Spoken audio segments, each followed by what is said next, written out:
My bad. Dude, come on. Dude, I was looking on my Instagram and it says 17 seconds. I'm like, all right, bet I got some time to drink some water.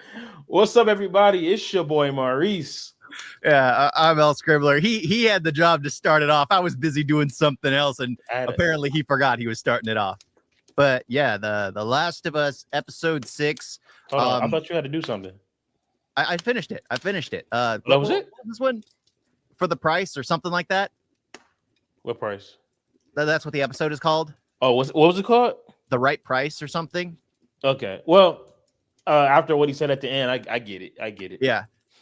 Honestly, so it starts off with a cold open, and I was confused where this cold open was going. I mean, I liked it. It built tension. You have this abusive father walking in because his son was buying drugs, and then his older brother came up, or his two sons were just in an incident, and he was going to beat the crap out of his kids. And the oldest brother is like, no, you're not going to beat my older brother. You're not going to beat my younger brother. I love Tony. I love Tony Dalton, by the way. Great. Yeah. Man, you still haven't seen Better Call Saul? I started it, but he is the best Salamanca, bro. He is amazing in Better Call Saul. You got to watch it. But go ahead. Yeah, but this whole thing is basically, this is what happened. This is what my grandpa did to me, or your grandpa is what his father. I don't know. It was either his father or his grandfather that beat him. Broke his jaw. What his father did, he's doing to him, basically. Yeah, but he's trying to not do as bad. He's just doing what he learned on how to train, or you beat his child because when he was a kid, he did no wrong after his grandfather broke his jaw. So he's doing the same thing, but trying not to be as harmful. And the line was, when you have kids, hopefully you can do better. Which, let's be real, I'm pretty sure parents all feel that way. Yeah. Like, they all see what their parents did right and wrong and try to improve on both.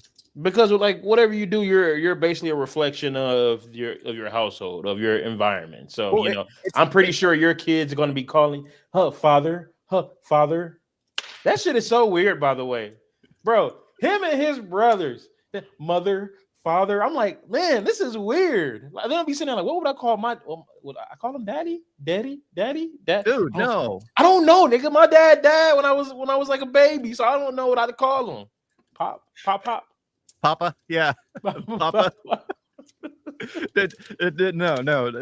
No. You leave the Y's when you're like a teen. You no longer want to call them like mommy and daddy. It's just father or mother. Hello, mother. Hello, father. But I did like this opening though. Yeah, I did. But what's funny is, like, as much as I liked it, this episode, I was wondering why this was there in the first place, because the guy the opening's about, he shows up and it's like, okay, he's getting a story. Is there going to be something about? Nope. It doesn't pay off till the very end. At the very end, I'm like, okay, I like it, because I messaged you right after it happened. I was like, it's cool. I liked it. Oh, I was high, bro. I didn't know what you were talking about. I thought you were talking about Joe's. What? Because I read that. I'm like, I thought you were talking about like cold. Nothing. I thought you were talking about like Cold Case, the show Cold Case, for a second. You were like cold open good. I'm like, Cold Case? Like I was so confused. But and also I was making food while this happened, so I had to like rewind it. But no, like I said, I really like the opening, and I kind of like how the whole episode is basically the birthdays get worse year by year until finally we hit the climax of everything. But we'll get there when we get there. Man, also I'm even though this is just for the game because we needed some action, I don't like that we don't get to see them go against a big ass bloater. Oh yeah. I love that. I was waiting when they said infected. I'm like, we getting the bloater. This is the one thing this episode, I didn't think I could hate Ellie more, and this episode made me hate Ellie even more. And they've spent so much time avoiding mentioning why Joel did everything, trying to go like, oh, he was wrong. He did nothing wrong. All they do in this episode is reinforce that Joel did nothing wrong. It was aggravating. It was just like, dude, the entire season they've not been acknowledging it. And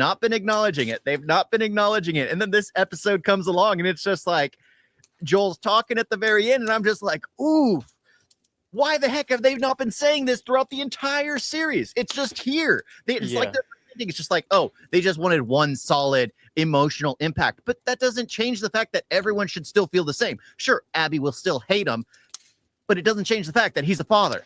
All right, so let's start with the 15th birthday.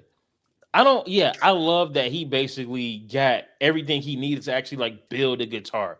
Like he actually, outside of the spaceship scene, which I already knew was, I didn't even like the fact that he built that like from scratch, did the whole custom design of the moth and all that. The polish, like, the real bone.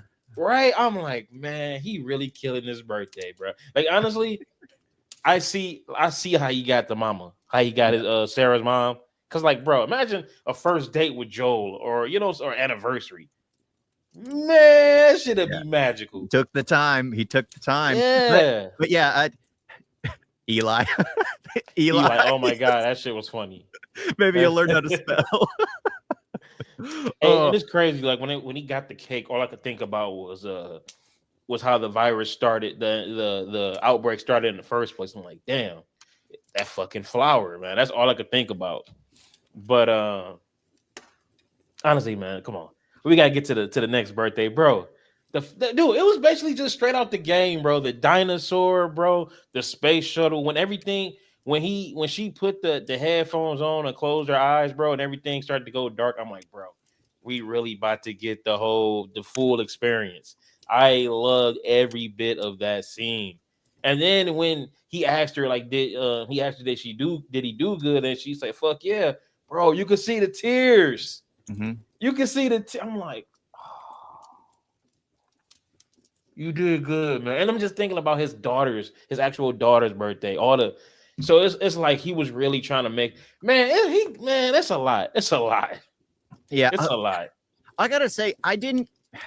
Oh, here this nigga go. I didn't care for it. The whole thing was filler. It's a feel good moment. I understand that, but it's like everything there was just there to fill the void. It's great to see him be a parent. It was nice, but to me, I was just like, when are we going to get I want to see her killing everyone. I want to see Ellie getting her revenge. That's what I wanted to see. Man, we could take a breath and have some, some good couple birthdays with fucking Joel and Eli, all right? Yeah, even the whole Eugene thing, I didn't really, because that made me hate Ellie even more, because it's like, he was doing what needed to be done. He didn't want to have the village anything near the village. He didn't want to, because imagine if he would have brought in Eugene close to the Jacksonville, and then he shoots him in the head right then and there because he started to turn.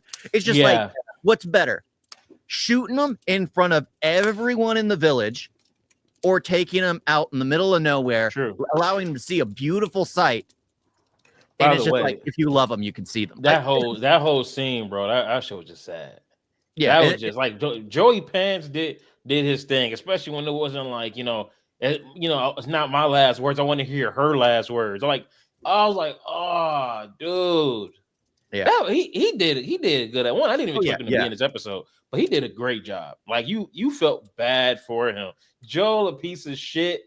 But he's really not, because he did the right thing. Yeah, he did what needed to be done. I ain't gonna lie, in that moment, I hated Joel, even though he did what needed to be done. But I hated him because I felt bad for Eugene. It's like he just wants to see his wife. He wants to hear her voice one last time. Yeah, but, I mean, if you go down there, it's a good chance that motherfucker you gonna turn and end up taking her with you. Which I'm pretty sure that's the thing. I could see Eugene's, but I can understand why Ellie was so upset, because she realized that she was lied to about the Fireflies. But in the end, I was watching it and I'm just like, what did Joel do wrong here? What I mean, the only thing Ellie can say is that she was lied to, but he did nothing wrong.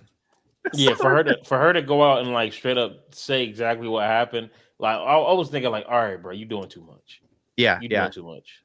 That's why Gail hates him, and it's just like, but he did nothing wrong. I mean, even Gail knew that, though. Even Gail knew that. Yeah, that's the thing. It's just like they keep trying to make Joel out to be the bad guy, but I'm like, if I'm in that situation, I'm not gonna let Ellie go. Just like, we'll walk him. Oh no, I would have just shot him right then and there. He's a threat. He's a threat to their peaceful town. Yeah. It's just, I don't know. It's just like Joel did nothing wrong. All this episode did was reinforce that Joel did absolutely nothing wrong. Absolutely. Yeah. Heck yeah, because then the next scene is New Year's. No. Oh yeah, after that. Yeah. Hey, when he found crap, Ellie, I think my internet's crapping out. When he found Ellie in the room with homegirl, I was just like, don't tell him. Don't make him don't make him homophobic. Please do not make him homophobic, bro. I was so scared, man. When he was like experimenting with girls, I'm like, no, please, just stop there. Just stop there, bro. I'm pretty sure that he's still gonna get some back. Of course they had to. Yeah, they had to. Well, I mean, it's just they had to make it a topic of something that's relevant, and it's just like it doesn't matter. Nobody cares.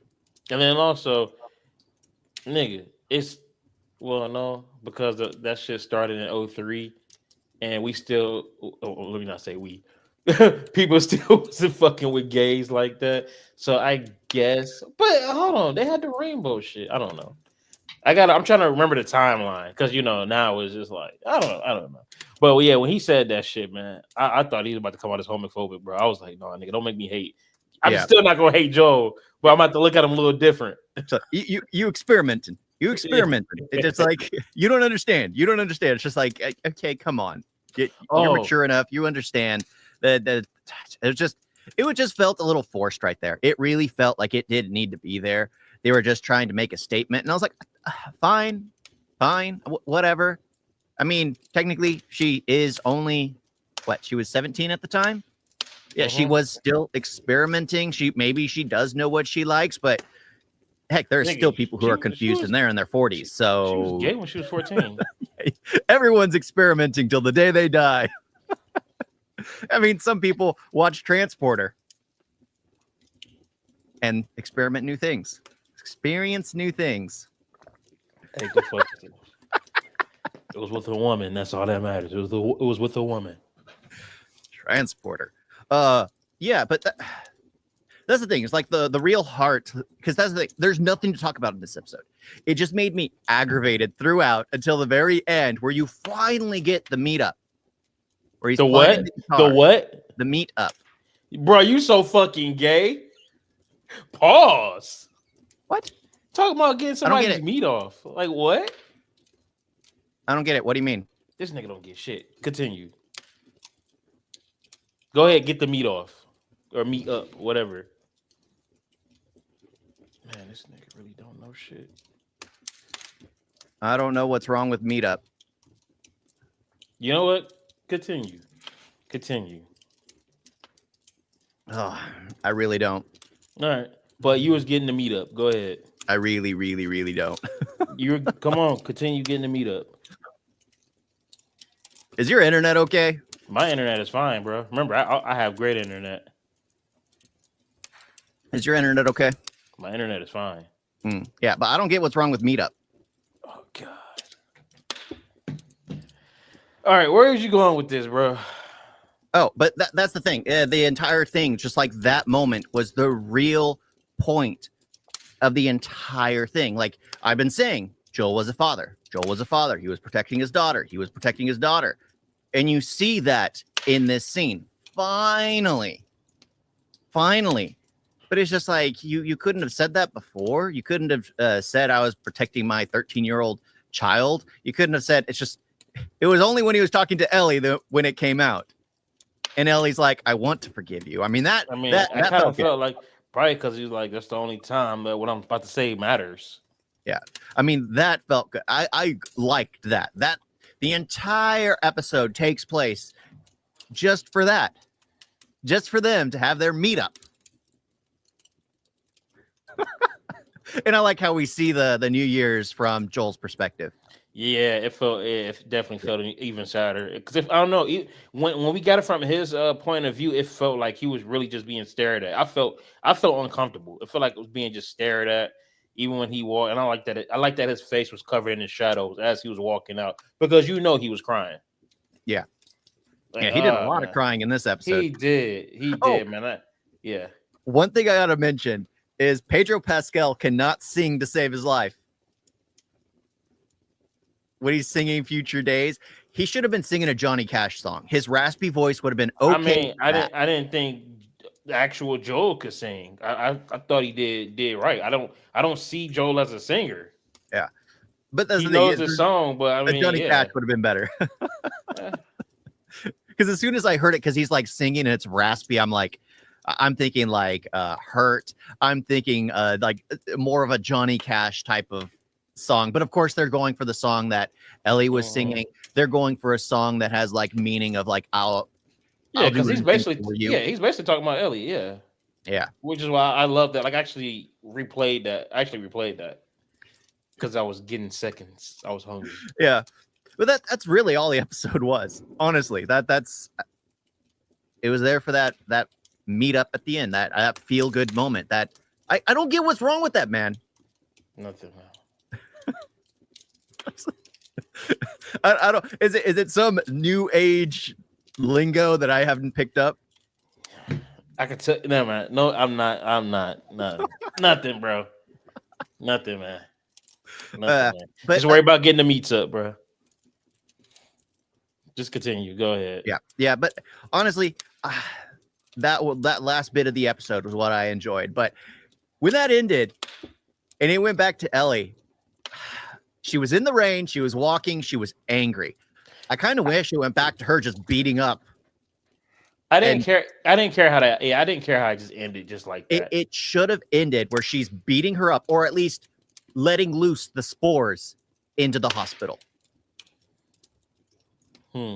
Because what did Abby's crew do to Jex? They let loose a horde. She could have let loose the spores and just had the entire hospital infected, and then they would have been dealing with everything on the inside. I would have loved to have seen that, like doing the exact same thing to the Wolves, what Abby did to Jacksonville. It's just like karmic, even though Abby wasn't there. It was just, I just didn't like how it ended, because it goes to Abby just walking through the rain looking angry. It's just like, it goes to who? Walking through the rain looking, Ellie walking through the rain looking angry.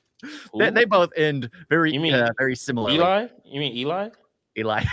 Yes, Eli walking through the rain looking angry. But like I was thinking, it ends, and I'm like, I would have liked to see her continuously still beating her up, still torturing her, dragging her body over to the spores. But we got what we got, and we got one episode left to the end of this. Did you see the commercials? The commercial? What? Did you see the commercial for it?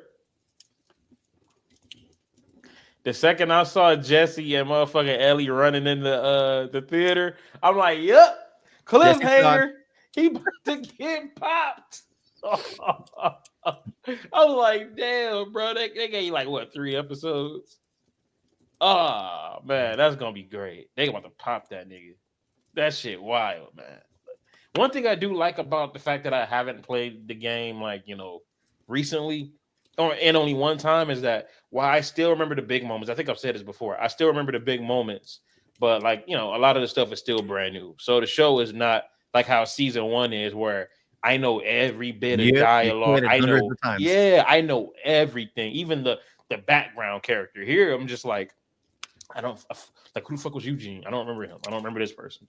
I know this person did this, but I don't remember that person's name. But the one thing is, like, for me watching it, I'm like, I want to rewatch Sweet Tooth. Sweet Tooth is like a 3. I've told you about it. It's basically like The Last of Us, but it's on Netflix. It's 3 seasons, and the one thing I'm thinking about Reindeer, that baby reindeer or something. Yep, baby reindeer boy. That's what I was. What? Baby the reindeer kid. Oh, he's in that reindeer kid. Come on, hold on, stop. I'm confused now. The world is infected with a virus where all the kids born are hybrids of animals and children. Oh man, you talking about that show? Dude, that show was good. because at the end, it's just like Joel answers yes to the fact that the doctor could have cured the virus. How does he know? That's what I'm saying. But in a way, is like 99% failure, 1% success. That's okay. So when he said yeah, one, I was just like, no, it's not a guarantee. Prefer to shrug. And two, it's not a guarantee. And two, the fact that you thought they were really going to make a cure out of that, and you still decided to, do what you did. I was just like, yeah, bro, that boy, really loved her. Like he really said, "Fuck the world, I'm keeping Ellie." But it's a small chance, Yeah, but that was gonna work. Oh, and the fact that Ellie was complaining that was her purpose in life. Yeah. Yeah. Did you read the "We All Have a Purpose," the written on the moth's drawings? No, I didn't see that. Yeah, she wrote like "We all have a purpose," and I guess she was obsessed with that was her purpose. But to me, it was just like, no, that's you can make your own purpose. Being harvested for a possibility of a cure is make a choice later. You can go to a doctor now and have your body harvested. like live your life. You're not even 21 yet. Yeah, but it was whatever, because that's the thing. It's just like it made me reminded me of Sweet Tooth, where a doctor spent his life harvesting these children trying to find a cure to save his wife, because his wife is dying of the disease. And he's harvesting children years upon years upon years till he comes across a cure, a possibility to save his wife. Yeah. I freaking love that, because it's like, yes, there is more failure. How many kids were killed? How many children were constantly harvested just to postpone the disease? And then in The Last of Us, it's like, yes, he would have made the cure. It's like, no, that's not how it works. But that's the thing. It just reminded me of Sweet Tooth and how Sweet Tooth was more grounded, and Big Man is Joel, the big man. Freaking love that show. I recommend that show. I really do. It does have its slow moments. But when did it come out? Because I remember you told me about that show a while ago. I think like 2021, and they finished it. It was 3 seasons, and they finished it in 3 years. Okay. It's worth a watch. Yeah, overall, I like this episode. I liked it. It was good. Yeah. It felt like filler to me, but I liked the way it ended. At least not the Ellie bit. All right. But yeah. All righty. Final destination. Final destination. Yeah. All right. Okay, I just gotta say this. I really went to watch it just for Tony Todd. I really went to watch it for him, and I love this scene, and I love this dialogue. Yes, I loved his scene. I loved his dialogue, especially since it's his last film, and it's just like, I'm gonna live the last of my life the way I want to, because he's dying right then and there. He's So I freaking loved it, but at the same time, I wish there was more of him. I really do. Oh, absolutely. But I mean, let's be real. He probably didn't have no energy. Well, no, I know he didn't have no energy. So. Yeah, that's why he was sitting down the entire time. Yeah, because who knows if he wasn't sick, what his role would have been like in this movie. Like, who knows? Hell, he probably could have actually died in this movie. Yeah. But what I like about this one is the fact that it's more personal, because now instead of just this person with their group of friends has a premonition, then if the friends and a couple random strangers pile up together, now we got to find out, try to stay alive. Here, it's now, like you said, bloodlines. It's with a family, and the fact that it's going decades from starting from the 50s, because death needs to kill everyone in order. Yeah, I freaking love that concept. I love that. Yeah. So and then because of that premonition, you got Iris, who went completely batshit to keep herself and her family safe. So that kind of ruined the family dynamic and all of that. But honestly, I like the family. I like what's the dude with the piercings? Come on, he was the best character in this movie. Bobby? That's his name. No, Bobby? Bobby was the young one. Bobby was. I was about to say Richie. He looked like a Richie. Yeah, it's Eli. I'm gonna call him Richie. I'm calling him Richie. But dude, when Richie found out that he wasn't even her son, he was pissed, bro. He was like, "Is that why Jerry always wanted to play catch with me?" Yeah, his boss is his father. That is like, what the heck? Oh, hold on, the tattoo parlor. Yeah. Oh, that sucks. His boss is his father. Oh, that sucks. The punk who had him close up after his father, because to him, he's his real dad. Why would he care if the deadbeat who raised him died? So That it's just sucks. like, yeah. That sucks. But no, like yeah, he made the movie funny as hell. And honestly, okay. So this movie got 93% on Rotten Tomatoes. It does not. It's so overrated. Not saying this movie isn't good, but 93%. You would have thought they gave us something spectacular. The only thing they gave us that was a nice little change is the fact that one is going decades, like from what happened 50 years ago. Yep. It's what's causing this now, and the fact that you're dealing with an actual a family. That's about it. Yep. Other than that, the kills are like fucking CGI. Yeah. So one concept I liked, and but it did nothing with it. So the grandmother can see and tell how death is gonna approach and kill her. Mm-hmm. She sacrifices her life so her granddaughter can see. And what does the granddaughter do? The granddaughter predicts how her cousin's gonna die. She can see it. She can analyze it. That never comes into play again. Yeah.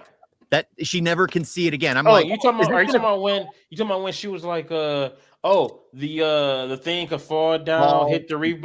Okay, bro, that shit was funny as hell. I'm just like, yeah, bro, because all of a sudden when that camera pan out, I'm like, no. Yep, she gets kicked, she gets knocked into it, and it's just like I was like, yeah, that's more like it. But that's the thing. It was just like that would be a nice change of pace where you have like a Sherlock Holmes type of aspect where it's like a game of chess. You have the girl who's being hunted by death. She sees death's move, so she can obfuscate around it, and then death will have to play another card later. It's just, I would prefer that aspect than what we got, because she sees it and it never comes to play again. Because I love when Iris did that, because she was inside and all of a sudden she put something down. The sun was beaming on the rope, and she was just like, I see the fuck out of here. I was like, okay, I like her. By the way, that opening sequence though, one, why are y'all sitting there jumping and dancing on glass? That shit was so stupid. And then there's no explaining what rich people do. Yeah, then that stupid ass kid. The second I saw that little black kid, I'm like, oh, that's Tony Todd. Now it makes sense why he knows all about death. I knew that immediately. Like, I was of the feeling that she and the little kid would survive and continue living, but no, she saved everyone there. I like that, because when she died at the end with the kid being the last one to go, I was like, how did we get here? And then we get with her granddaughter waking up in her bed, waking up in the classroom, screaming her head off, getting put on academic probation. Yeah, I tell you this, when that kid got hit by the fucking piano, man, I laughed so loud, bro. I thought it was hilarious. I was waiting for that little. Oh, you know what sucks though? She saved everybody, so that little boy did not get killed. Mm-hmm. But what I noticed, he probably got killed worse later. Yeah. Oh yeah. Mm-hmm. Everybody's dead. What I didn't like though was one, the deaths were a lot of CGI. I mean, when Iris gets killed, that fucking blood, bro, that was on what's her name's face. I was just like, what the hell is that? The whole concept of that. Okay. In Final Destination 2, what'd the girl do? She got herself in a room filled with padding. Mm-hmm. She got herself committed. That makes sense. A padded room is safer. This grandmother lived in a place littered with spikes. She had a freaking what is it that they put on farmhouses with the directions of like northeast? You should know more than I do. It's just like, what the heck? I was looking at that the second she drives up. I'm like, are you retarded? You have barbed wire. You have spikes. I'm like, how is that safe? Yeah, that's not safe. Yeah, she's fighting against death. Why have all this stuff around? Death is going to utilize that. And then when she comes in, empty your pockets. Bitch, look at your house. You think my car keys, which let's be real, car keys could cause death in these movies, but you think my car keys is going to cause more death than the fucking barbed wire and the spikes sticking out? Are you serious? A freaking propane-based range? Yes. Electric range is much more reliable if you're trying to avoid death. Duh. I was just like, I did. Her spot reminded me of Laurie Strode in Halloween 2018. That's what it reminded. But yeah, that whole thing that pissed me off because it didn't make a lick of sense. No, it did not. But yeah, when she died, I was like, damn, she was hot.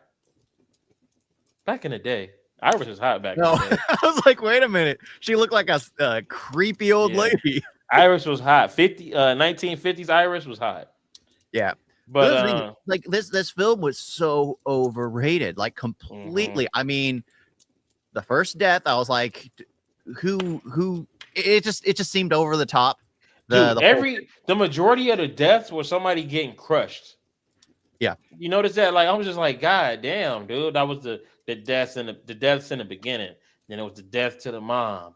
Then it was the death to them. I'm just like, oh, it's death to the kid. That's like 4 deaths by to the cousin getting crushed. Like, yeah, I'm like, come on. These deaths are not even all that creative. Like now, the MRI death, that was wild. That was wild. Fuck, because one, I don't even like tight spaces. But the fact that magnets don't get those magnets don't get like that. They have safety charges to actually prevent it from going like that. You can't bang it and have it find out. Go find out and have it go over. But it was there. I don't understand how it wasn't Bobby. I forgot his name. Richie? His name isn't Richie. I'm sure it's Richie. He looks like a Richie. Yeah. The fact that he got crushed and it was like, oh, you're trying to play with death and death comes for you. It's just like, no, he was aiding death. It was just confusing. I was like, okay, whatever. Whatever. Okay, I want to see. I know his name is Richie. Please tell me he's Richie. Maybe. Maybe. His name was it Eric? Was it Eric? Eric. Eddie. No, it says Eric. Let me see. Yep, his name was Eric. Gosh. Damn. I thought he looked like a Richie. I don't know. He was a fun character, but he was a forgettable character. He was a forgettable character. Yeah, but for this movie though, he was fun. Oh my god! Especially when they found out that they, what's her name? Stephanie. The main character of the story for me was the turtle. Oh, was it Paco or something? Yeah, Paco. You know they lived to be 100. Raise them for me. Me. I love when they realized they had they could kill somebody to take their lifespan, and then they're like, the babies. I was like, dog. No. But I was like, dog. When he said that, I'm like, yeah, I love this character. But yeah, it was him that was like the best. I didn't care. I understand it's a Final Destination film. You need a female as the lead character. It's just what you have to do. It's Final Destination. There has to be a female lead. But I didn't care for her. It was Eric. There's not always a female lead. In the only 2, 3. Yeah, and 4. 2 or 3.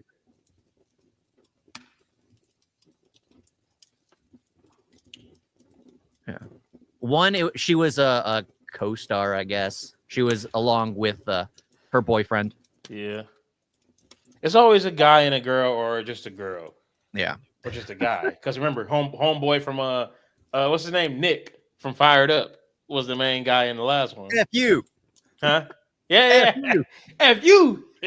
What's that spell? Fired Up. No, exactly. It doesn't. I don't think so. Prohibity no. Hey, what do you say? She like, oh, I can't go. I had my hand in somebody's mouth. I know where it's been.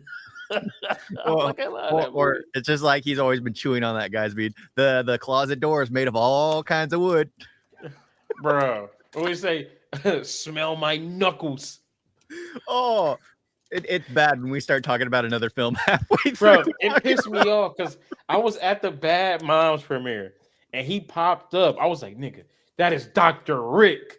Bro, they started screaming for Christina Applegate. I was so pissed because I wanted a picture with him. I'm like, bro, that's Dr. Rick.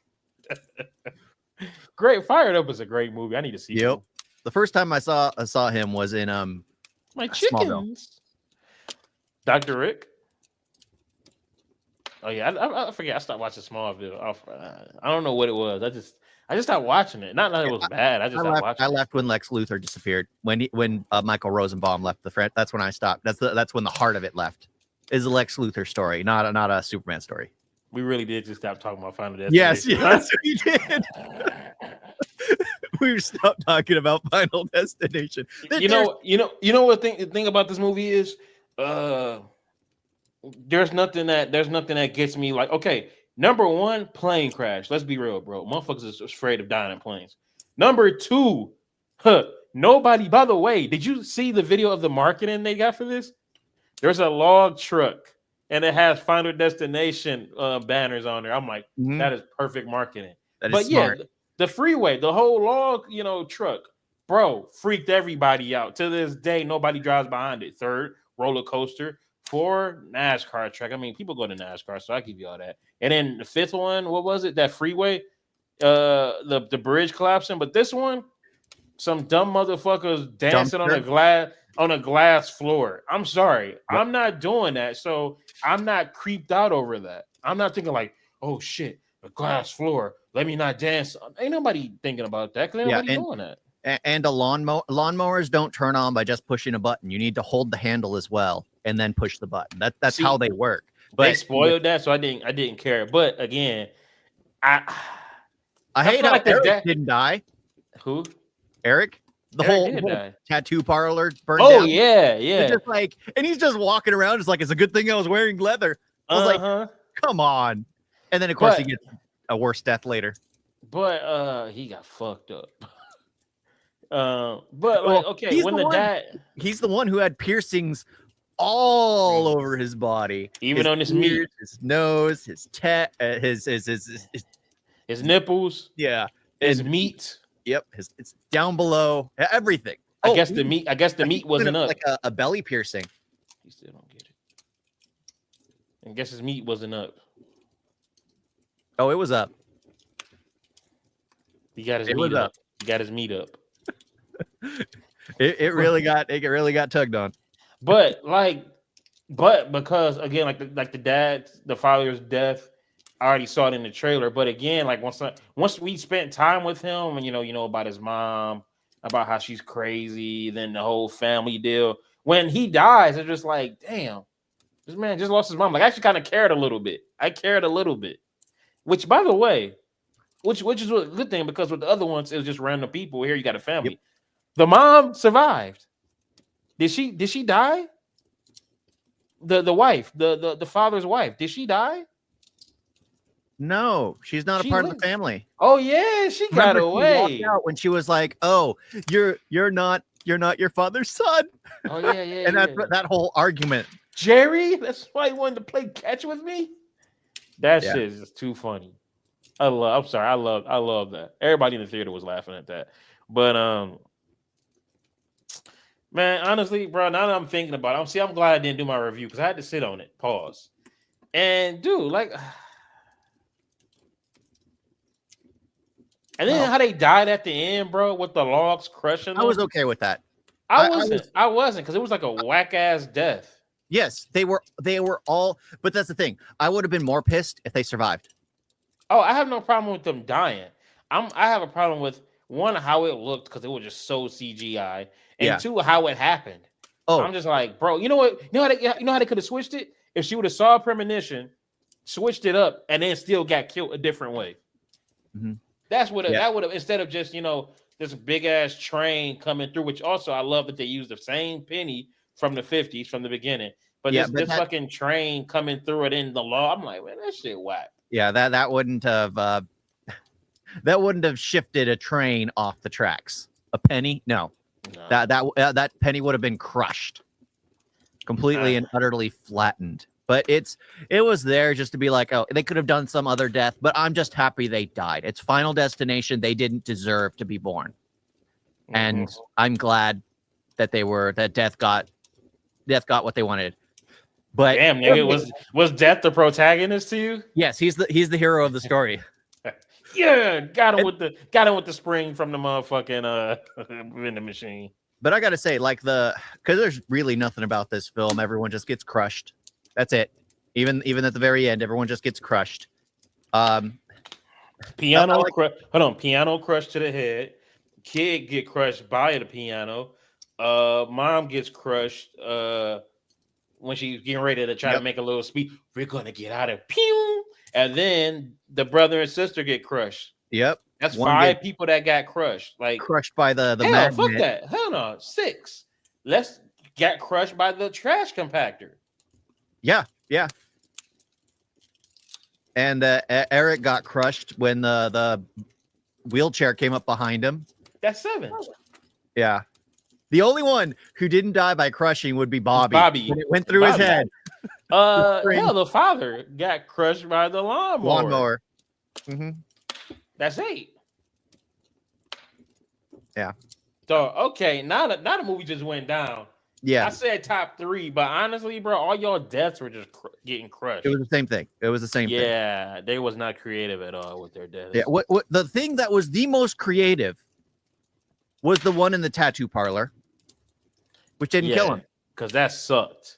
Yeah, that sucked. That would have been a horrendous way to die, but no, it didn't. It didn't kill him. You know what that scene felt like?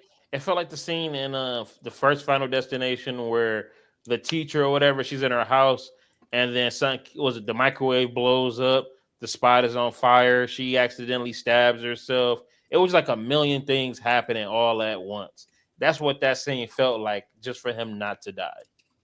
Yeah. And then all the rest are just crushing.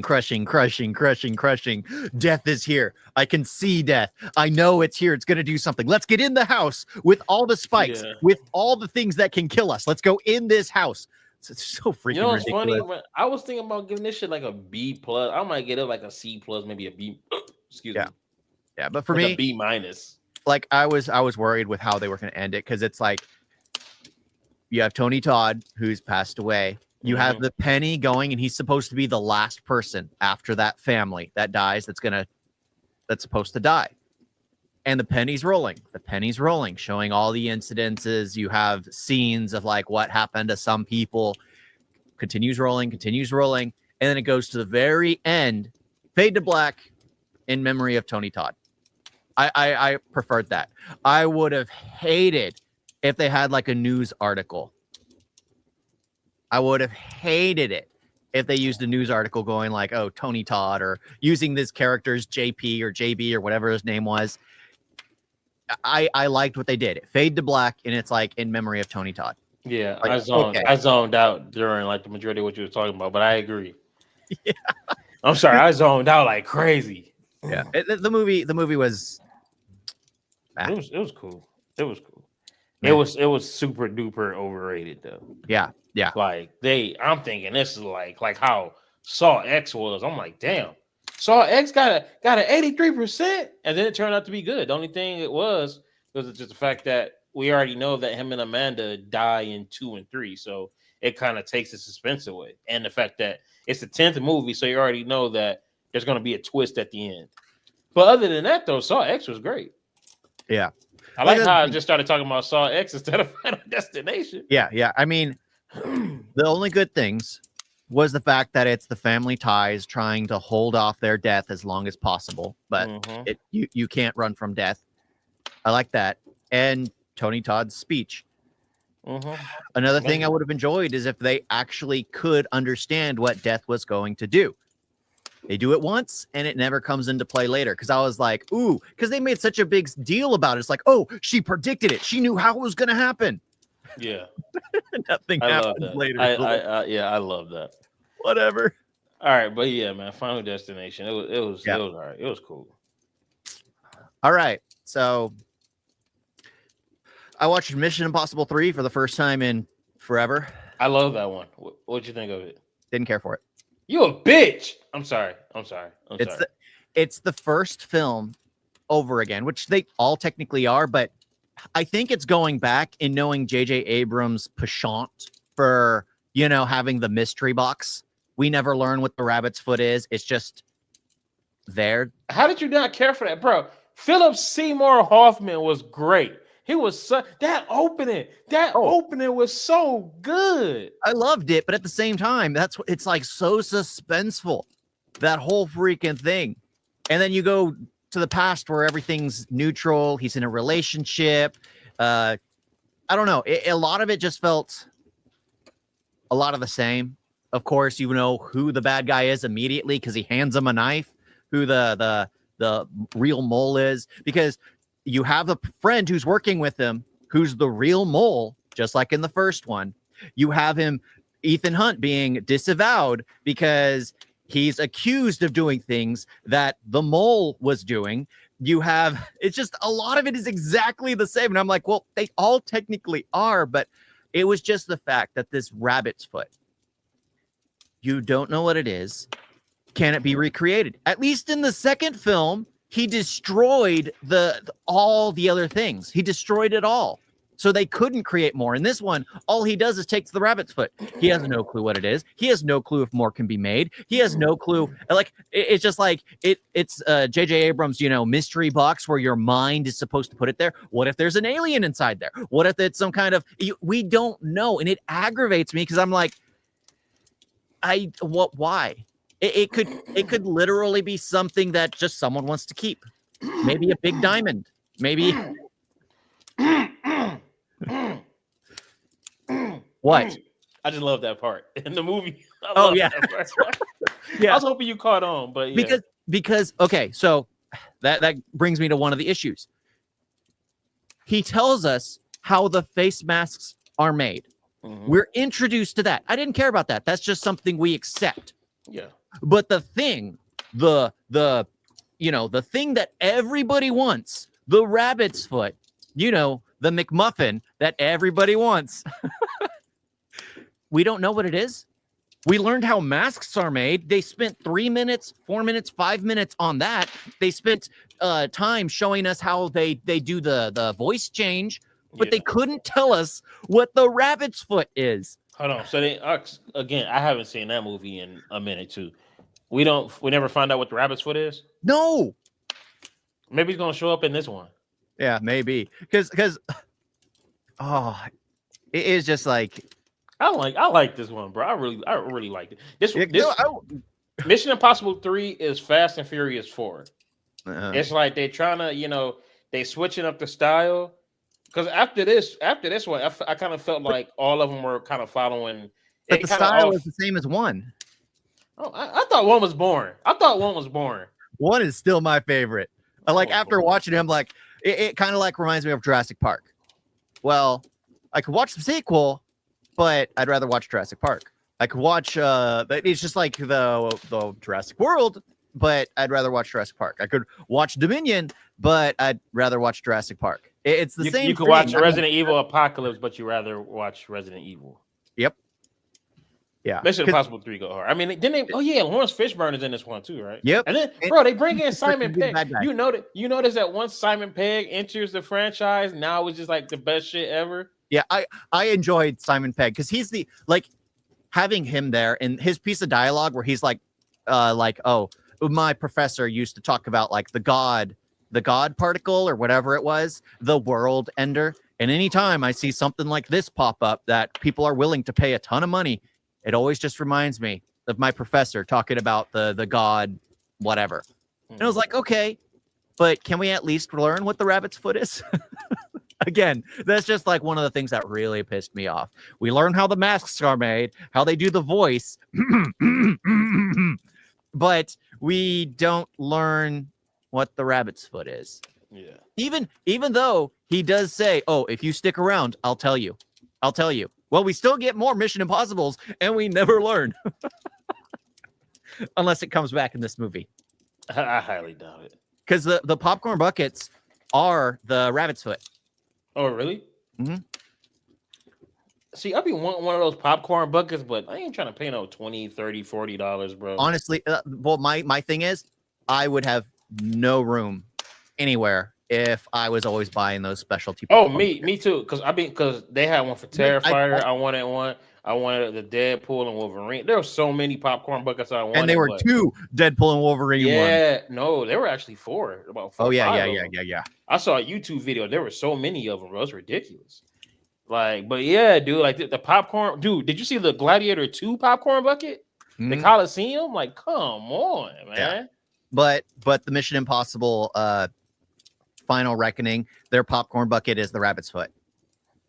By the way, all I've been hearing about with Final Reckoning is the fact that great action set pieces, obviously, but the pacing is kind of like because the movie is so fucking long. It's almost 3 hours, and It's just like, and it's the thing. It's not Mission Impossible Ghost Protocol Where if that movie was 3 hours, I'd be happy because it's so fun. This is the now, oh, we serious now.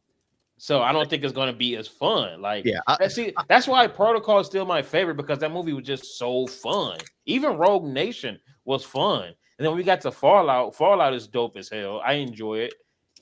It stops kind of being fun. It just kind of be like a more serious spy action movie. And you got that with Dead Reckoning. And here we are with Final Reckoning, almost 3-hour movie. Yeah, but yeah, I finished the third film, and then I got up to do my review. My computer was broken. Oh yeah, that sucks, bro. so that's what I found out, and I tried to repair it. I thought it was the power supply, but apparently it was the motherboard that fried because my coolant system went out. So my motherboard fried. So I was like, you know what? I'll have to get a new one, better power supply, better coolant system, better motherboard, just to support it all. And then I gutted everything from my old computer so I could install it on the new one. Question: how much that shit costs to fix? And yeah, I ended up watching Inside Out and Inside Out 2. I love Inside Out. That film is amazing. Especially never saw it. It's worth a watch. It's the first one, especially now being, married and everything. Watching the husband and wife scene is absolutely one of the best because you go in their heads. I think what makes the first one great is the fact that Riley, the human girl who we're in the head of, is not a character in the story. She's the objective of the story. Okay, so she's just there, and then we're just dealing with her feelings. Yeah. You're dealing with everything. You're dealing with the heartfelt aspect of growing up, having to accept your emotions and all that. The sequel, however, turns Riley, because I watched the first one and the second one. The sequel turns Riley into a main character in the story, which I think destroyed the story because it's about the emotions. It's about how they learn to get along. Anxiety is there. She's going into high school. She starts panicking. She has the emo emotion. She has the anxiety emotion. She has the envy emotion. And they basically get rid of the original emotions only to realize that you can't control. You have to accept every part of you. And I like the message, but I hated that Riley was the main character of the story. She shouldn't be. She's the object of the story. But they made the object the main character, and all the going into the minds of other people didn't feel as enjoyable as it was in the first film. Because they introduced anxiety when puberty hits. I think anxiety would have been better introduced when the mother realizes that her daughter hit puberty. Yeah. Because anxiety pops up being like, oh no, we're back into this. We knew it was going to happen. We knew it was going to, like, that would have been more enjoyable. But other than that, that was really all I saw this week. You know what? Good review. Okay, surprisingly. Oh, sorry, I was looking for my inhaler. I feel like my allergies kicking in. Well, I decided. That's what did it to you. By the way, back to Mission Impossible 3. Homie was running so fucking long, bro. One take, bro. In China? In Shanghai? Yes, he was running all down that motherfucker, bro. I'm like, yeah, that's Tom Cruise. When that scene came up, I was like, what the heck? Is this the Mummy? Yo, running. You have it focused on him. The camera's moving. Everything's a blur except for Tom Cruise. What do you think? How did you feel about Philip Seymour Hoffman as the bad guy, though? I thought he was good. I thought he did good. He did good. Dude, like I said, that opening was just cinema. But I decided to watch. Okay, the last few weeks I watched the American Pie quadrilogy, all 4. Oh, okay. Yeah, I'm gonna call it quadrilogy. But I did it out of order. I watched American Pie 2, then I watched American Reunion, then The Wedding, and then 1. I never cared for 1, but after watching all of them, I fucking loved the first American Pie, bro. Like, dude, there was just stuff I didn't notice. Have you seen all the American Pie movies? No, I watched Animal House, and Animal House is still my top favorite college. Well, no, Van Wilder. And then Animal House. Watch American Pie, because the first one, it's a sex comedy. First one, group of friends want to get laid, lose their virginity before, by prom. Second one is them in college, and now they're trying to get laid. Third one is now about the wedding of one of the characters. And then the fourth one is the reunion. You know, we've seen how they are, you know, in their adulthood, you know, kids, marriage, all that stuff. Bro, one, Sean William Scott is just so fucking funny, man. I know you know Sean William Scott. Like, bro, national treasure, man. And it sucks because he's been getting typecast as Stifler like his whole career. But at the same time, he plays that role so well. I mean, American Pie, Road Trip. He didn't do that role in Lethal Weapon, but I mean, like, bro, I feel like Sean William Scott should maybe be like about as big as Ryan Reynolds. That's how, yeah, I mean, or close to it. It's like if you can't get Ryan Reynolds, well, let's get Sean William Scott. Like, honestly, a close second. What do you think about Sean William Scott as Deadpool? I don't know, because now I can't see anyone but Ryan Reynolds as Deadpool.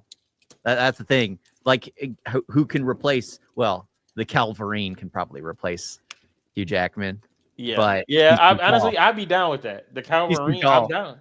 I'm down with that. Yeah, he's too fucking tall. Yeah, they were complaining about Hugh Jackman. He's too tall. Hey, Danny DeVito. Hey, they ended up making Hugh Jackman the height of Wolverine. I mean, they got they replaced Mel Gibson and Danny Glover in Lethal Weapon with when they did Lethal Weapon 5 and 6.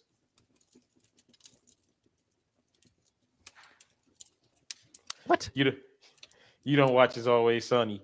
So in Always Sunny in Philadelphia, the gang makes Lethal Weapon 5. Oh, and it's so one of the characters, they switch. They keep switching. So 1 minute you will see the dentist as Mel Gibson, and he'll just throw on a wig and talk with an Australian accent. And then you will have Mac. He'll be Danny Glover, but he's in blackface. And of course, it's always funny. Hey, and he's talking like this. He's basically pulling a Robert Downey Jr. And then in the next scene, you'll see them switch. But Dennis is not doing the blackface. He just puts on a mustache. And Danny DeVito is the villain. And bro, Danny DeVito has this long ass uncomfortable sex scene, bro. To the point where it's just like you gotta look away because I'm just like, hey, this shit ain't funny. It's going on.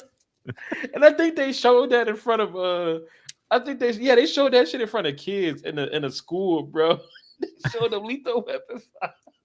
It's an episode. They banned that episode. Of course. Like, you can't watch it on Hulu because of blackface. It's the blackface episode. I know they removed that. But that's what made it so funny, bro. And they did it the next season with Lethal Weapon 6.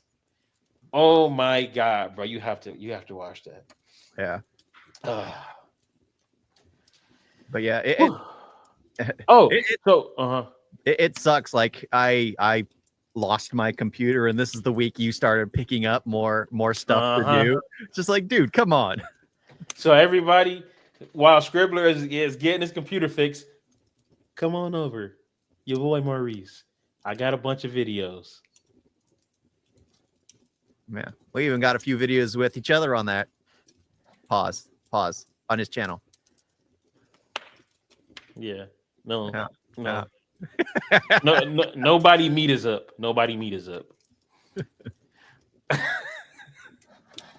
Okay. From what you remember, where would you put Final Destination at in the ranks? Because the best ones to me are 1 and 2. Actually, I thought 3 in there. 3 in there is really good. Yeah, I would say it's probably the second, just because I would watch it again just to see Tony Todd's scene. I forgot which. I'd probably fast forward through a lot of it, but just to hear his speech, his like walking out, like I'll enjoy the last of my life. About this one, yeah. I really would just rate it as second for that. I put it third. Yeah, because it's just like he died like what a few months after recording. He died November 19th. I mean, sorry, he died November 2024. Yeah, the 2020s has been tough for Black actors. I can't remember any that died. In 2020, it's Chadwick Boseman. In 2024, it was Tony Todd. In 2023, it was what's his name? from the Resident Evil Netflix. Lance Reddick, you mean Thank you. Sharon from John Wick? Yes. Yeah, dude, that sucked, bro. Which I can't wait for Ballerina. I can't wait. Yeah. Fuck, dude. So tell me why after I see Final Destination, I go grocery shopping and all that, dude, and I give me a case of waters. You know, black people, we don't never take the waters out and put them in. We just leave the waters sitting right there and then just take one out when we need them. I hope that's all of us and not just me. But dude, I'm sitting there walking and I trip over that motherfucker. My heart was about to explode because I'm like, oh, Final Destination. Like as I'm tripping, I'm like, bro, there's the fucking there's the tray. What if I just fell on it and snapped my neck? Oh my god, there's the shoe. What if I hit the shoe and then all of a sudden I run into the fucking oven and then all of a sudden I just burn it down? Bro, I was thinking about so Dude, much that could have happened. And then what made it worse, if you remember in the movie, when some shit was going on, you see the wind moving, right? The wind was going crazy.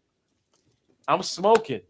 And then I come back inside, I forget something in the car. I'm like, damn, as I'm walking out, bro, that wind is going crazy, bro. And I'm right underneath the trees. I was getting ready to just sit in the car until that shit stopped, bro. I was so scared, bro. I was panicking.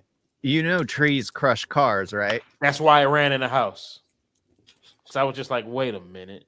Exactly, bro. I ran in the house, man. That shit, yeah. God. I'm sorry. Whenever Final Destination season is out, I'm back. I'm always on alert, but then I'm just like on super alert. And the only thing that got me tripped out from the movie was just the wind, because it's been real windy the past couple days. Yeah, but if anything, what you learned from Final Destination is apparently death only kills you by crushing. Yep. At least this generation of death. Yeah. Death got lazy. There really isn't anything creative. That should have been a tagline. Yeah, death got lazy. Because I swear I didn't do shit. The only death that was like, wow, was the MRI death. That's it. Mm-hmm. And the fact that Bobby was the one that he got a quick death. Yeah, I felt bad for Bobby. A while. Yeah, I felt bad for Bobby, especially when they were walking with him. Just like, I feel bad for Poco because don't walk too fast. Don't walk too fast. And then like, wait a minute, he's allergic to peanuts. You made some peanut butter sandwiches in there. I love how alert they were. That shit was funny as hell.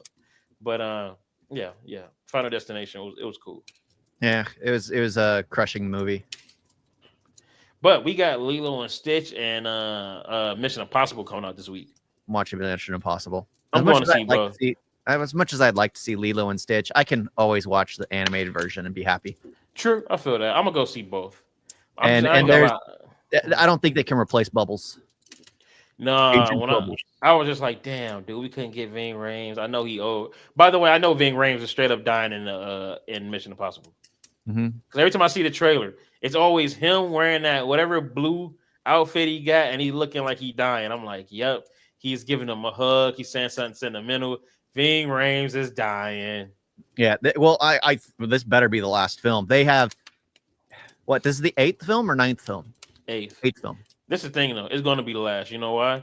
One, they're going against Lilo and Stitch. 2, this movie cost $400 million to make. The last one only made the budget back because like tax credit or some shit like that. Yep. Yeah. So I don't see it. It's not going to. And Tom Cruise is getting too old for these films. Like, he does not look like Ethan Hunt anymore. His face has gone saggy because he's gotten old. The nigga, yeah, he's 62. But then also, this movie is almost 3 hours, which means you're not going to have that many viewings in the theater unless they say, fuck it, we're still going to do it because it's Mission Impossible. But still, it's only so many viewings you can do with a 3-hour movie. Yeah. So good luck with that. But it's funny rewatching the Mission Impossibles because now that I can at least record, I can't edit or anything, but I can record. I'm going to continue watching them. But the first one, Ethan Hunt is like smiling nonstop because it's his early career.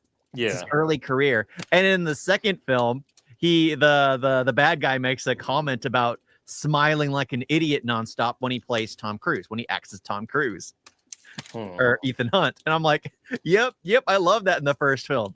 When he's talking with Max, he's constantly smiling and flirting with this old lady. You know, the arms dealer, when he's talking everyone, he's just always smiling, happy to be there. Freaking love the first one. Enough with the movies. I know you heard about Diddy.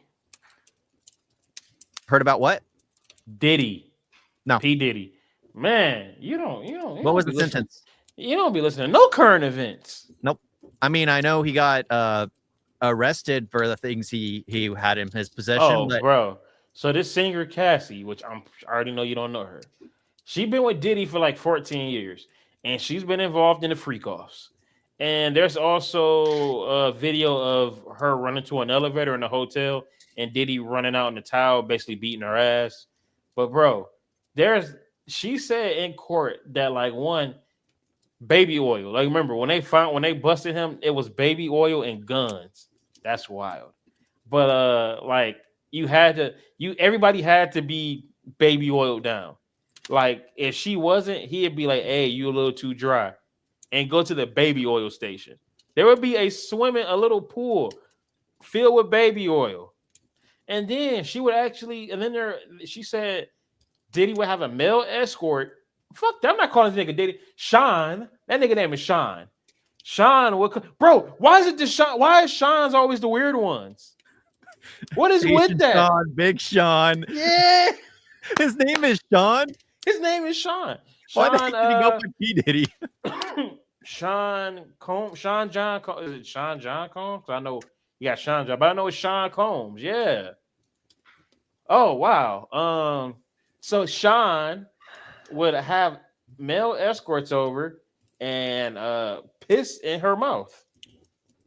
And then also when the escorts would, they would finish on her, she would take the little juice and rub it on his nipples.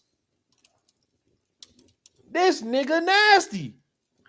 Now it makes sense when he's over here talking to 50 Cent talking about some, hey daddy, I want to take you shopping, daddy. I want to get you some clothes.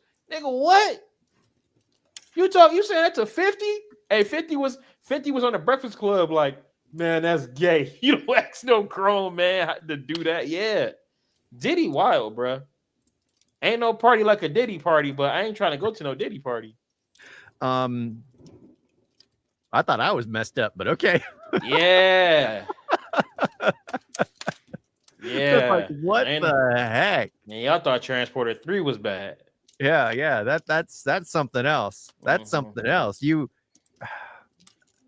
I mean, and the trial is still going on, so we're still getting stories. Yeah. It's probably gonna get more crap coming out. Oh God, I hope it ain't no crap coming out with what Diddy into. Knows?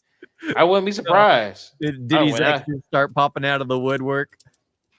Man, that's just messed up. That is absolutely heck. Maybe some of these escorts will pop out being like, "Oh, I have a story for you." Oh, I already know they are. Second one person comes out, everybody and their mama. Shit, that nigga Diddy had me at a party too. Oh my freaking gosh, that's just I had no freaking clue. I mean, I know he got arrested. I had no clue as to why he was arrested. Honestly, I just knew he got arrested. I ain't gonna lie, I forgot exactly what happened to get him arrested. I just know his parties were too wild. But yeah, man, that shit crazy, bro. This is my thing. Why aren't y'all televising that? Y'all televised the whole Amber Heard and Johnny Depp. Man, I don't care about no fucking domestic violence. Yeah. I want to see what's going on at a Diddy party.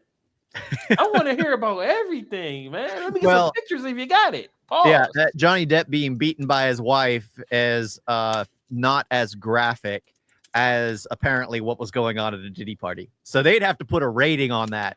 I tell you, your discretion, it is advised. I tell you this. I know the jurors are in that bitch like, yo, like, man, the jurors have to stand at the hotels because they be telling everybody like, bro. So tell me why Diddy be having Cassie do it? Like, it. And it's a good thing that their phones are taken away from them because they would be pulling them out and snapping some pictures of the pictures that are on there used as evidence. Yeah, I would too. This was in the courtroom. I would too, bro. I would. I would. Come on, man. Come on. So, Yeah. but yeah, man, this shit is still going on, bro. So whew, I already, man. And there's a rapper, Meek Mill. Everybody was saying that Diddy cracked him, and I'm just like, bro, not Meek. But then there was a video of Meek Mill in the pool, and the way he was like positioned in the pool, it looked like he was cooling his ass down.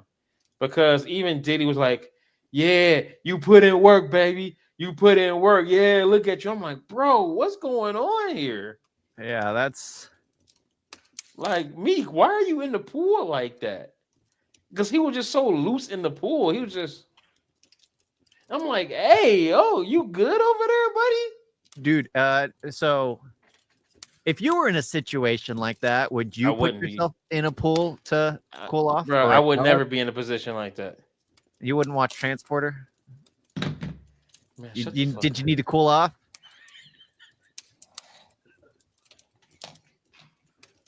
Did you? Hey, we almost done. No, nigga, no, I didn't. Oh, didn't. then I didn't. well, maybe he received a lot, I don't even know what the fuck you're talking about. or maybe there was something leaking out that he needed to wash out in the pool. Oh god. Nigga in a pool. Don't Diddy got kids, bro. Got a family. I hope that wasn't like the family's pool. Maybe I don't like think Diddy cares. probably like an Airbnb. No, he wouldn't care. He would not care at all. All right. Yeah, but I have ordered a new computer. Hopefully that'll be in so I can get back to editing. Yeah, but this has been an interesting week for me because it shut down and I just haven't been able to do crap since. Yeah. Meanwhile, you've actually been productive. So check out your boy Maurice. gotta go hard to go home. Cause goddamn, I hate pause. Goddamn, I hate my job and every job that comes after it. Yeah. That's where I'm at right now. I'm just like, man, if it ain't something I like, I don't care, bro. Yeah. I've been enjoying like recording and working on that kind of stuff. Yeah. It's fun. It's fun to actually have something that I feel passionate about. Oh, I bet. When you don't have passion for it, or don't, cause like okay, I can't stand my fucking job. But the thing is, I like all the people that's there. The majority of them, their work is easy. I get good hours. The pay is decent. I just hate it because it ain't what I want to do. Like we got somebody moving up, and I'm just sitting there like, man, he only been there like a couple months. But then again, I'm just like, well, I had every opportunity to move up. I could have started working on that, but then again, why would I want to move up in a company that I don't like, in a profession that I don't like? That's just stupid. Meanwhile, the profession, the career I want, I haven't took one step. Like, hell no. I'm good. Yeah. I mean, in order to get where you want to go, you have to make sacrifices, and that sacrifice is time. Yeah, shit. Yeah. Yeah, it's something to work towards. I mean, like for me with recording, I have to put my wife on hold to be like, I got to do this. I got to record this. I got to edit this. I'm sorry, but it's just something that needs to be done. I mean, it's sad, but in the end, it's going to pay off. Yeah, it's going to pay off.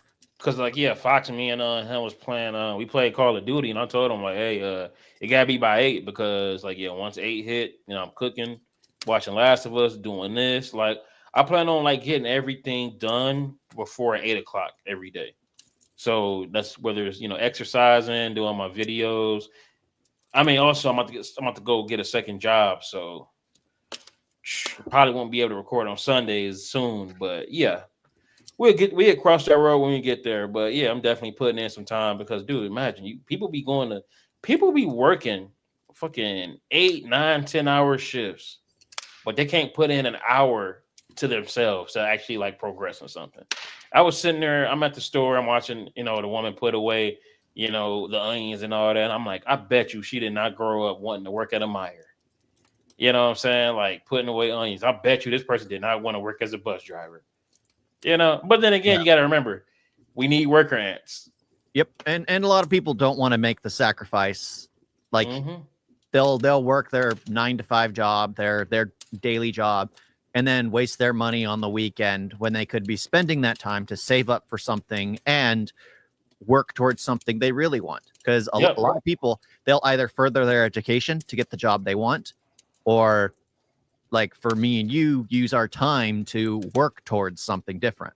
Yeah, because me, like when I get the second job after I get my new tires, I'm about to put some money aside to get some headshots. Once I get some headshots, probably take some acting classes. Basically everything that second job was for is not even for like going out to have fun. It's to invest in myself. So I'm getting headshots.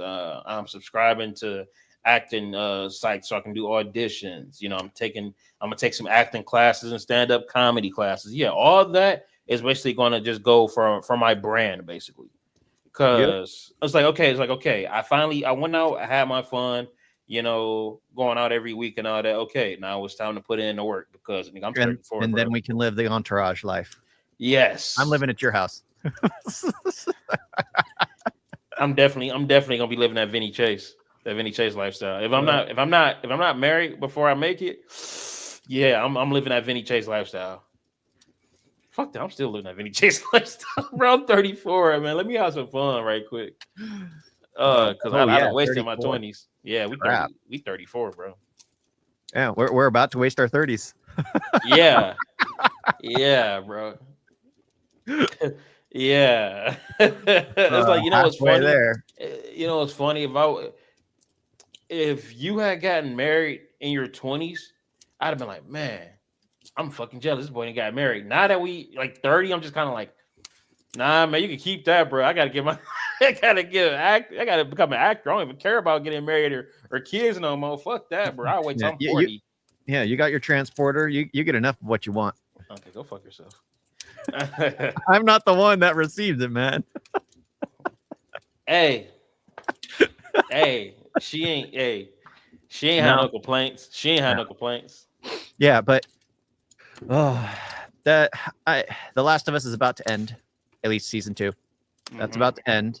Bloodlines was mediocre. I mean, go watch it for Tony Todd. Watch it for Tony Todd and his dialogue. It really puts like life into perspective. Absolutely. Yeah, and yeah, I recommend watching Sweet Tooth after The Last of Us ends. I recommend rewatching The Last of Us and playing the video game until the next season. Sweet Tooth is 3 seasons. They're all done. You can binge it. And Big Man is the best part.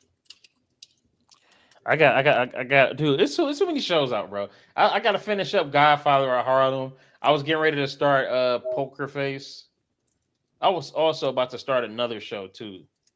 Yeah, Sweet Tooth. Not Sweet Tooth, man. Fuck Sweet Tooth. I want to watch Poker Face. And actually, I want to rewatch Orange is the New Black. Speaking of movies, have you ever seen Nerve? This is the last movie I want to talk about. You ever seen Nerve? It sounds familiar. It's the movie with Emma Roberts and Dave Franco. It's like a game on the internet. You could be a watcher or a player. If you're a player, then basically people do dares. So hey, I dare you to run down the street naked. You completed that dare in a minute, you get $50. So basically, Emma Roberts is she's that one that always plays it safe. There's a boy. There's a boy that she likes at school that kind of like not into her, but her best friend is like, the party girl that's all out there. So finally she's like, you know what? I'm gonna be a player. And then, start doing the dares. Her and Dave Franco now have to do the shit together. The movie's fun. I love it. And I think that the reason I love it so much is because one, I saw it in Los Angeles. 2, it was like one of my first free screenings. And then that was after I think season 4 of Orange is the New Black when they killed Poussey. So when I was in the theater and she popped up, bro, me and a couple other girls in there was like, ah! I was like, oh, so we got some Orange is the New Black fans in here, but it's good. I like the concept. The only thing is, shit doesn't get real until like maybe let's say like an hour and 15 in, when they're like, okay, I want you to like get drunk and do this and do that. That's only when it gets real, and then that's when the movie kind of wraps up. So it's like the whole time it's like they're having fun in New York City, doing these dares, making money, getting a connection, and then right when stuff gets real, then the movie's kind of over. Like honestly, the dares they really should have picked up the dares instead of just take these clothes, steal this. Like hell no. How about you? Like the best dares they had was when they had actual YouTube clips of like this person trying to grab an officer's gun or this person jumping over railroad tracks, like or leaving spikes on a road to pop a tire. Because that's the type of movie that those type of ideas is what they do for a straight to DVD release, like for the sequel, like Nerve 2 straight to DVD unrated with none of the original cast or none of the writers and all that, and you have like a fucking D-list Luke Evans, how they always do it back in the day, like Vacancy 2, Joyride 4, Wrong Turn 8. And then that's when you get the ideas like, well, the first movie was better, but this one actually has more kills. And that's how it used to be. That's how it always is. So Nerve, I enjoy that movie a lot. Like it's actually one of my favorites. And the soundtrack, I love the soundtrack. It's just so, I don't know. It's complete. Oh, okay. Oh, so, you ain't get that joke? No, but remember when Greg was talking about that fucking movie in class? Yeah. The Jason Bateman. He's like, well, what do you like about it? It's just complete. Like, no, nigga, what do you like about it? You kissing ass. You don't say complete. So you mentioned music. I do gotta say, the music in Final Destination was on point. Everything they were singing about had reference to what was happening in the scene with the deaths.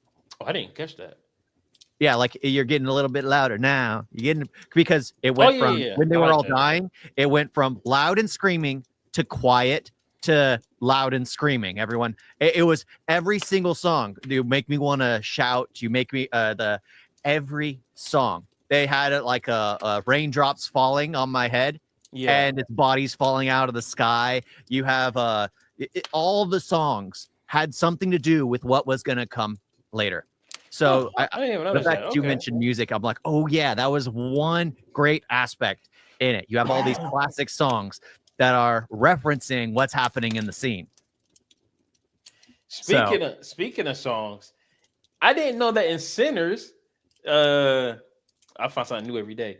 That Smoke and Stack were actually part of two different unless that was a theory. They were in two different gangs. Yeah, he robbed from both the Irish. Okay, so Smoke was with the Irish because they're like the hat he's wearing. I thought about Peaky Blinders. I'm like, bro, he was part of the Irish crew, and then Stack was part of the fucking Al Capone. Yep, the mafia. Now I got to see it again.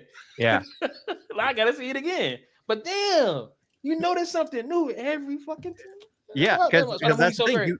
They realized it by the drinks. They had two different kinds, and it's just like, yeah, they didn't work with each other. They robbed them both. Man, I need a prequel. I need a prequel. I gotta see a prequel, bro. Cause just like imagine like both gangs are going against each other and shit. And then like, hey, them two look alike. No, we cousins. That's a trailer right there. No, I need a Smoke and Stack prequel. I need one. Golly, I might go see that again on Tuesday. $5 Tuesday. Amazing film. Amazing. Coming on. I was reading an article how about the Final Reckoning premiere. Michael B. Jordan was there, and Tom Cruise was like shaking hands and praising how great Sinners was, because apparently the media has been trying to destroy Sinners and make it seem like Sinners is one of the greatest films that has come out in a long time from Hollywood. I can't think of anything that's been complete that's been like this. It has everything you could possibly want. It's so filled with so many things. It's like every week we're like talking about Sinners now. Yeah, it's got so many freaking things, but they like, I remember watching the trailer and just wondering, so like, I don't know if this is gonna work. I really didn't think it was gonna work, but yeah, Michael B. Jordan, and I freaking respect him as an actor. I freaking love him, and I was like, I'm gonna watch it for him, and it's freaking amazing. When they said Ryan Coogler and Michael B. Jordan, I'm like, there we go. Because I keep saying this. The only time Michael B. Jordan has a really good movie is when it's with Ryan Coogler. And then boom, what do we have? Sinners, which proves my point. Amazing movie, man. I'm mad that it's getting ready to come to digital, because I like watching it in theaters. It feels so good. Yeah, I'm so glad I saw it in IMAX, bro. It's like I want to see this in theaters again. I got to go at least 5 times, so I got like maybe 2 weeks. Whew, Michael B. Jordan. All right, man. Maybe yeah. I think we ended with just talking about Sinners, but yeah. When Final Destination Bloodlines comes out on like digital, check it out and just listen to the music of the songs, and then see what the action that happens or the crushing deaths that happen after. Also, do y'all got a 4DX theater nearby? No. Like, what's the closest? Okay, you know, like it's not like an hour away. I think they're gonna remake the one that closed into a 4DX. That's bullshit, bro. Why y'all mercy? like why do y'all get it, bro? That's small ass town, bro. I mean, well, there actually is one like 30 minutes away. No, bro, you should think a little further, but you should have went because I heard for a Final Destination and 4DX, I know that shit was fire. I know that shit was fire, bro. I honestly, we need a 4D. I need a 4DX theater nearby. It sucks. I hate that all the good shit is always in like New York and California. Yep. And Florida. Like, come on, man. Like, Michigan don't need a 4DX theater. In Texas.